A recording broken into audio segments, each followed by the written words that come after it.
Hi everyone, welcome to global online. This is Ankita Sood. Research ethics एक बहुत ज़रूरी topic है पेपर वन में, जिसमें से गारंटेड क्वेश्चंस पूछे जा सकते हैं। आज के वीडियो में हम इसी टॉपिक को एमसीक्यूज और पीवाईक्यूज के साथ डिटेल में पढ़ेंगे, ताकि स्टूडेंट्स आसानी से आप लोग एग्जाम में अच्छा स्कोर कर सकें। स्टूडेंट्स, पेपर वन में आप सबको हेल्प करने के लिए एक कंप्लीट कोर्स में लेकर आई हूँ, जिसमें अगले 30 दिन के अंदर आपको रोज 2 से 3 लाइव लेक्चर्स के साथ पेपर से पहले 100% सिलेबस तो कवर करवाया ही जाएगा। साथ ही आपकी रिवीजन के लिए full syllabus MCQs and PYQs भी दिए जाएंगे, जिसमें कि आपको कुछ ऐसे ट्रिक्स बताऊंगी जिससे इजीली करेक्ट आंसर को पेपर में आइडेंटिफाई किया जा सकता है। फाइनल प्रिपरेशन के लिए अपडेटेड मॉक टेस्ट है and 5000 plus MCQ question bank है, जो कि एक्सप्लेनेशन के साथ आपको मिलेगा। एंड यकीन रखिए कि इसमें से एज इट इज सवाल पेपर में आपको देखने को मिल सकते हैं। लिमिटेड पीरियड के लिए ये डिस्काउंट आपको दिया जा रहा है। इसके लिए आपको गिवन नंबर्स पर व्हाट्सएप के थ्रू कॉल या मैसेज करके पूरी जानकारी लेनी है। साथ ही स्टूडेंट्स, फ्री वीडियोस और मॉक टेस्ट के लिए ग्लोबल ऑनलाइन ऐप को डाउनलोड कीजिए। स्टोर सेक्शन पर सर्च बार में आपको लिखना है कोर्स का नाम। कंटेंट पर जाते ही आप देखोगे कि यूनिट वाइज फोल्डर्स हैं, जिससे कि आप कभी भी किसी भी यूनिट से अपनी रिवीजन को स्टार्ट कर सकते हो। आपके स्टेट के अलावा अदर स्टेट्स के पीवाईक्यूज भी हम आपको देते हैं प्रैक्टिस के लिए, ताकि आपको अपकमिंग एग्जामिनेशन के लिए एक आइडिया मिल जाए कि किस लेवल के सवाल पूछे जा रहे हैं। तो ये एक ऐसा कोर्स है जो डेफिनेटली स्टूडेंट्स आपको एग्जाम क्वालिफाई करने में हेल्प करेगा। So first question है, which of the following is research ethics that a researcher should follow? यानी कि निम्नलिखित में से शोध की नैतिकता वो कौन सी है जो कि एक शोधकर्ता को बहुत ही ज्यादा स्ट्रिक्टली से फॉलो करनी ही चाहिए। सबसे पहले आपको सिंपल सा ये पॉइंट याद रखना है कि रिसर्च एथिक्स कुछ ऐसे रूल्स होते हैं जो कि एक रिसर्चर को फॉलो करने होते हैं। अगर एक रिसर्चर उन रूल्स को फॉलो नहीं करेगा, तो हो सकता है उनको आगे रिसर्च करने का मौका ना दिया जाए। हो सकता है उनको जो अभी तक भी उन्होंने काम किया है वो सब भी रद्द कर दिया जाए। तो इसीलिए रिसर्च एथिक्स बहुत जरूरी होते हैं। ये हमें बताते हैं, ये एक रिसर्चर को बताते हैं कि कैसे ईमानदारी से, कैसे आप पूरे अच्छे तरीके से शोध को कर सकते हो। ऑप्शंस है ऑनेस्टी, जैसे मैंने अभी बताया, एक रिसर्चर को ईमानदारी से काम करना चाहिए। अगला है रिस्पेक्ट द इंटेलेक्चुअल प्रॉपर्टी, यानी कि बौद्धिक संपदा का सम्मान करें। अब देखो, आपकी रिसर्च के दौरान अगर आप कोई चीज यूज कर रहे हो, कोई मेजरमेंट के लिए टूल यूज कर रहे हो, तो यूज करने के बाद उसको पूरे सम्मान के साथ संभाल कर रखें। ऐसा नहीं है कि आपने उस टूल को यूज किया और फिर फेंक दिया या छोड़ दिया या तोड़ दिया। तो ये भी बहुत इंपॉर्टेंट होता है।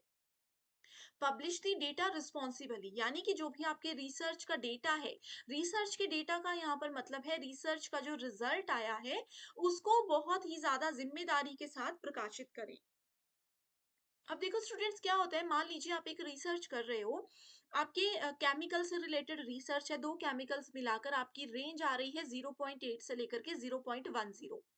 लेकिन आपका ये रिसर्च करेक्ट तब माना जाता जब आपकी रेंज जो है केमिकल्स की वो 0.15 के आसपास आती। आपने क्या कर दिया, आपने बोला कि अरे आसपास ही तो है, ज्यादा डिफरेंस नहीं है, तो चलो कौन देख रहा है हमारा यहाँ पर रिजल्ट, चलो इसको अपनी थीसिस में, अपनी रिसर्च रिपोर्ट में 0.15 ही लिख देते हैं। तो आपने क्या किया, आपने ऑनेस्टी से काम नहीं किया।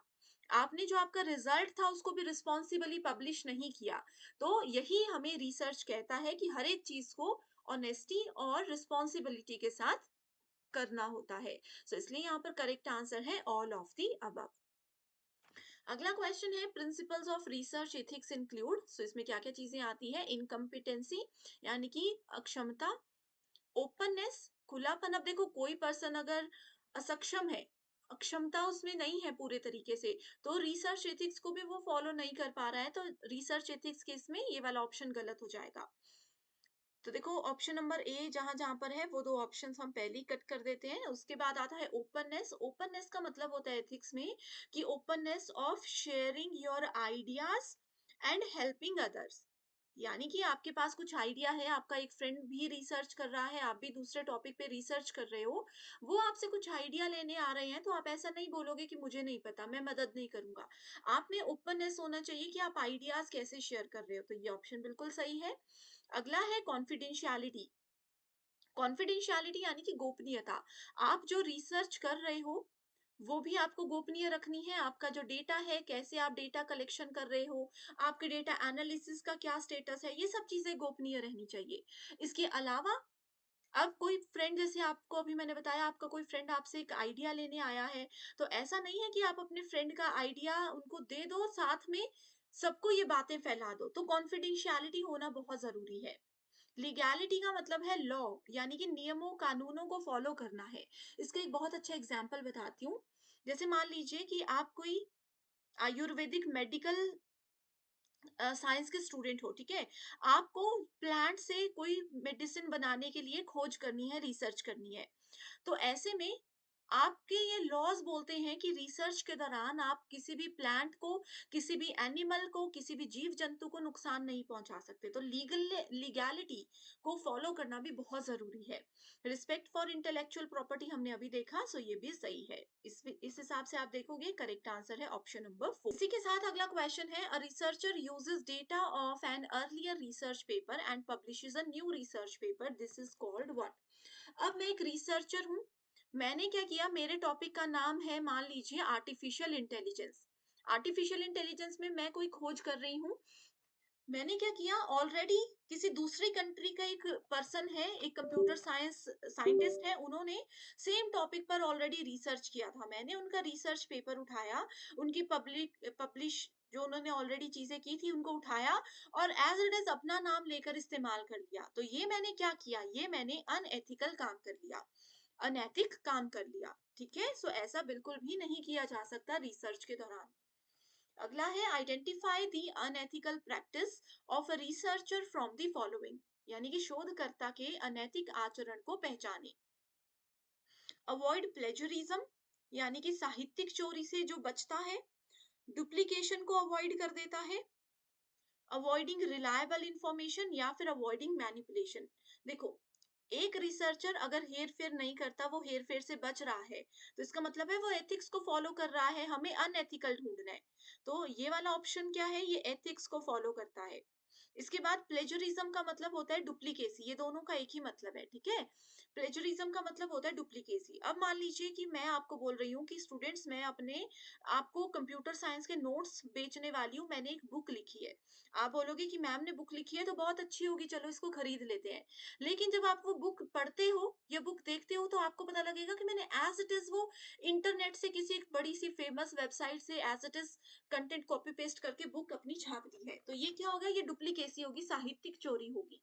तो ये भी क्या है, अगर एक पर्सन अवॉइड करता है, ये चीजों को फॉलो नहीं करता है, तो ये भी एथिक्स ही होंगे। और हमें अनएथिकल कहा है, तो ये है ऑप्शन नंबर 3, कि जो विश्वसनीय जानकारी है, वो उस जानकारी में भी गड़बड़ घोटाला कर रहा है, उनको अवॉइड कर रहा है। A research scholar, while submitting his or her thesis, did not acknowledge the preface, the help and support of the respondents of questionnaires used. This will be called an instance of what? अब देखो, आपने एक research किया, आपने उस research के दौरान किसी बुक से हेल्प ली थी, आपने किसी से क्वेश्चंस पूछे थे, किसी बड़ी बुक से रेफरेंस लिया था, उन सब चीजों को आपने जब सबमिट किया अपनी थीसिस में, उन चीजों को मेंशन ही नहीं किया। तो ऐसे में क्या कर रहे हो आप? आपने अनएथिकल एक्ट यहाँ पर फॉलो किया, अनैतिक कार्य आपने किया है। बाकी ये जो टेक्निकल लैप्स है और विलफुल नेग्लिजेंस है, इनको हम आगे क्वेश्चन में डिस्कस करेंगे, ठीक है? लैक ऑफ रिस्पेक्ट बहुत जरूरी होता है, लेकिन थीसिस में तो लैक ऑफ रिस्पेक्ट को हम नहीं लिख सकते, तो अनएथिकल एक्ट ये होता है। आई होप स्टूडेंट्स, अभी तक के जो क्वेश्चंस हमने किए हैं, यहाँ से आप बिल्कुल अच्छे से समझ गए हो कि रिसर्च एथिक्स क्या होता है। एंड ये जो क्वेश्चंस है, इनके अलावा ज्यादा कुछ एग्जाम में आएगा भी नहीं। Research ethics are the guidelines that a researcher should follow while conducting research. बिल्कुल सही है, रिसर्च एथिक्स कुछ ऐसी चीजें होती हैं, कुछ ऐसी गाइडलाइंस होती हैं जो कि आपको रिसर्च के दौरान फॉलो करनी ही चाहिए। Research ethics helps and educates researchers to follow ethical standards. ठीक है, इनके नैतिक मानकों का पालन करने में ये आपको मदद करता है और शिक्षित करता है। क्या ये स्टेटमेंट सही है या ये गलत है, या फिर सिचुएशन सिचुएशन पे डिपेंड करता है? अभी तक आई होप आप समझ गए हो कि रिसर्च एथिक्स क्या होता है, उसकी डेफिनेशन ये रही, बिल्कुल सही। इसको नोट कर लीजिए, वीडियो को पॉज करके इस डेफिनेशन को नोट कर लीजिएगा, ठीक है? A researcher should also follow the following research ethics while doing research. इसमें कहा है कि कुछ चीजें ऐसी हैं जिनको फॉलो करना चाहिए एक रिसर्चर को। स्टेटमेंट 1 बोलती है उसे अपने शोध के दौरान उपयोग किए गए विचारों, परिणामों, डेटा और संसाधनों को साझा करना चाहिए, यानी कि इन सब चीजों को शेयर करना चाहिए दूसरों के साथ। अगला है उसे प्रकाशन के लिए प्रस्तुत अनुदान, कागजात और अन्य रिकॉर्ड जैसे गोपनीय संचार की रक्षा भी करनी चाहिए। हमने अभी पढ़ा था ओपननेस यानी कि शेयर करना है डेटा, और कॉन्फिडेंशियलिटी, ये दोनों चीजें हमने पढ़ी थी, तो आपको पता है कि दोनों स्टेटमेंट्स बिल्कुल सही हैं। इन दोनों में डिफरेंस आई होप समझ गए हो इस क्वेश्चन से कि क्या क्या अपने आइडिया भी शेयर कर सकते हो, रिजल्ट और डेटा शेयर कर सकते हो दूसरों के साथ थोड़े बहुत, लेकिन आपकी क्या-क्या ग्रांट्स हैं, आपके क्या-क्या पेपर हैं, आपने क्या सबमिट कर दिया, कहाँ-कहाँ से आप डेटा कलेक्ट कर रहे हो, कौन-कौन सी बुक्स आपने पढ़ ली हैं, ये चीज़ें किसी के साथ शेयर नहीं करनी। Every research institute has to enforce research ethics in order to ensure what human inquiries. ठीक है, यहाँ पर पूछा है कि हर एक इंस्टीट्यूशन जो है रिसर्च जो करवाता है उनको कौन कौन सी चीजों पर ध्यान देना चाहिए। क्रेडिबिलिटी, क्रेडिट देना, यानी कि आप रिसर्च कर रहे हो, किन्होंने आपकी मदद की, किन बुक्स ने आपकी मदद की, किन टीचर्स ने आपकी मदद की, वो क्रेडिटेबिलिटी भी होनी चाहिए एंड मीनिंगफुल भी होनी चाहिए चीजें। So both A and B are true. From the point of view of research ethics, which of the following is least vulnerable in research? यानी कि इनमें से सबसे कम असुरक्षित कौन सी चीजें हैं। Problem formulation and identifying the variable involve, कि क्या क्या समस्या थी और इनमें क्या क्या चीजें शामिल थी, इन चीजों को आइडेंटिफाई करना सबसे टफ होता है, सबसे कम असुरक्षित होता है। डेटा एनालिसिस और इंटरप्रिटेशन, ये भी है। Reporting of research result and their implications, citing a theory in support of one's thesis, ठीक है, कि अगर किसी और की थीसिस से आप कोई okay, citing a theory in support of one's thesis, ठीक है, कि अपनी थीसिस में जो आप कर रहे हो, किससे आपने हेल्प लिया, उन चीजों को वहां पर पॉइंट आउट करना। करेक्ट आंसर है ऑप्शन नंबर 1।